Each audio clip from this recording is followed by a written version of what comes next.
السلام عليكم ورحمة الله وبركاته. عدنا من جديد. الفيديو اليوم على قصة رعب، غيكون فيها 3 أجزاء تقريبا.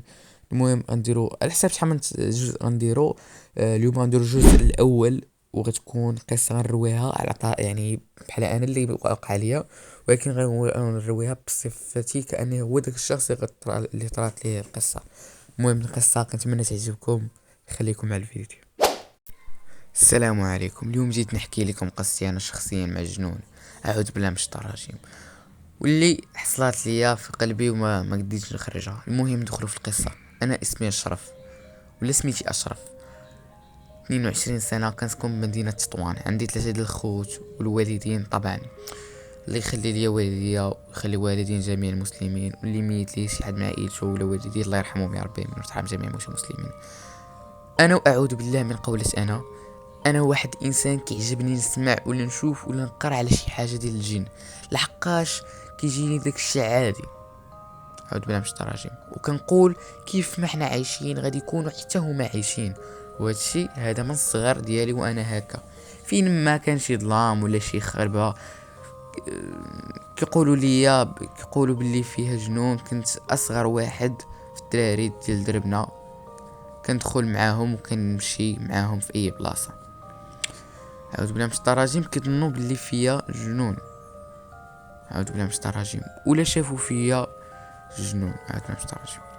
ومع مرور الوقت ولا داكشي بحال اللي كنقولوا كيجيني عادي ولفتو. وكنا ديما كنتسناو انا ولاد دربنا تيجي 6 ديال العشيه باش يطيح الظلام، باش ندخلوا لواحد المدرسه مهجوره في حومتنا.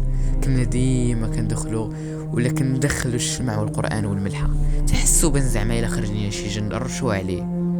هادشي غيجيكم شويه كضحك وكنت كنتمنى شي نهار نتصادف مع شي منظر غريب في ديك المدرسه، مثلا نشوف شي جن، نعوذ بالله من الشيطان الرجيم، ولا يطيح شي حاجه. المهم اي حاجه غريبه اللي غتخليني نزيد نامن داكشي. لكن ما كانش كيحالفني الحظ. كنا غير كندخلو كنلقاو شي رسومات وشي كتبات خرابين في الحيط وصافي، وكنخرجوا بحالنا بحال اللي كنقولوا فاقدين الامان. من الصغر اي واحد كان كيعجبو المغامرات، الاكثريه اذا كنتي مع ولاد دربكم كل واحد كيبغي يبين زعامته على الاخر. واخا الوالدين كانوا دائما كيخاصموا علينا ما نمشيوش لديك المدرسه، ولكن اللي في راسنا ما كانش اللي حيد. المهم ولا داك الشيء من الهوايات ديالنا. كل نهار نفس الشيء، نتلاقاو ونتجمعوا ونمشيو لديك المدرسه. ولكن هاد المره كنا كندخلوا وكنبقاو نعايروا فيهم على الله يخرج زعما، حتى انا كنسمعوا واحد الصوت ديال الحجره ضرب في الحيط. كلشي تجمد، كلشي تخلع. حسينا بلي داك الشيء بدا كيكبر علينا، وتمينا خارجين بالزربه. انا شخصيا واخا خرجت مخلوع، لكن في نفس الوقت فرحان. تقدر تسولني علاش فرحان؟ حيت داكشي اللي بغيتو انا شفتو بحال نقولوا الامنيه ديالي حقات. المهم كيما العاده جمعنا انا والدراري وطلعنا لديك المدرسه، ولكن خرجنا بلا نتيجه. وكاين صافي تميت هابط بحالي للدار. وصلت صونيت وهي تحلي الوالده. مع الفتحة ديال الباب كنسمع الصوت ديال شي واحد كيقرا قران بجد. اواه، شكون هذا؟ ما هو الصوت ديال التلفازه؟ ما هو الصوت ديال شي حد من العائله؟ طالع في الدرج وكنطرح في نفسي عده تساؤلات. واش هاد الفقيه جايبين ليا ولا شي حد مات؟ المهم الصغر ما فهمت والو. يلا دخلت للدار وانا نلقى خالي و3 ديال خالاتي والوالده، وواحد الفقيه شاد في راس ديال ديال خالتي وكيقرا عليها بالجهد. شفت فيها كيبان ليا غير البيض ديال عينيها، وجهها ما فيه الدم، وصبعانها بحال اللي عواجو. انا في ديك اللحظه زدت استغربت، لان هاد خالتي عندي عزيزه وباقا صغيره وعاشت معانا، نقدر نقولوا بحال اختي. وكنقول في نفسي يا ربي ما يكون طاري ليها والو. لكن اول حاجه جاتني في بالي هي سكن شي جن. قلت انا باش طراشم. المهم يلا جيت نتكلم وهي تشير ليا. اوليد والدة من بعيد، وتشير لي الوالدة من بعيد. قالت لي قطع الحس والاعصاب باينين، قطعت الحس والاعصاب باينين ليها من خلال الملامح ديال وجهها.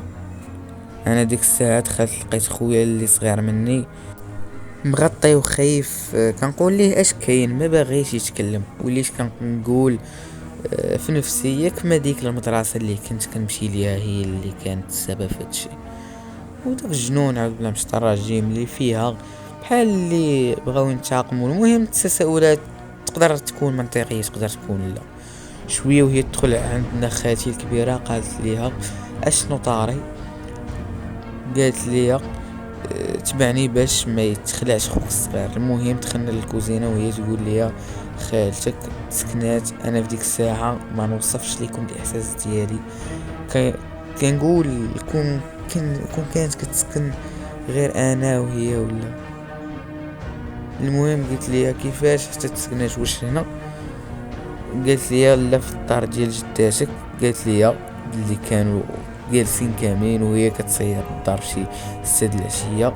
وخالتي فيها واحد الصنعة ديما كتسيق الدار بالمطايب. قالت لي بلي هو ما كان جالسين حتى كيسمعوا الصوت ديال الطرشة بجد، والصوت ديال خالتي طاحت ناضو كيجريو لقاوها مغيبة وكتقفقف. ما فهموا والو، كلشي تخلع. عليك يقول ضربها الضو، عليك يقول ضرب الجن، عاود مش تراجيم مش تراجيم. المهم كل واحد شنو كيقول. كانوا هابطين بها للسبيطار ساعة. الوالدة عرفات اللي كاين ملي سمعتها كتكلم بشي كلام ماشي مفهوم. قالت اليوم غادي نهبطوا لدارنا وعيطوا للفقيه. المهم دابا وصلنا سالينا الجزء الاول تقريبا، باقي الجزء الثاني على ما اظن غندير فيها 2 اجزاء تقريبا. المهم القصه كنتمنى تكون عجباتكم. القصه باقا طويله تقدر تكون اكثر من 3 اجزاء لانها هي تقريبا فيها 10 ديال الاجزاء، وانا غنحاول نقسمها على 3 ولا على 4 الا كثرت. المهم تهلاو ليا فراسكم، نتمنى الفيديو يكون عجبكم. في هاد لاشين غنخليكم ديسكريبشن ديال الشين الاساسيه. انا هاد الشين جديده سميتها ام زد اكسترا، غتكون مختصة عفوا مش الافلام بنقول القصص الرعب بالضبط او القصص بصفة عامة.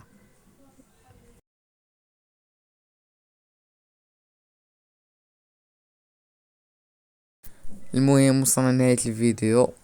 وراك على ديك اللايك تملي ديز سالي شي الفيديو صلتي للدقيقة هادي. ضغط لايك ما خاسر والو، ودير شي كومونتير زوين.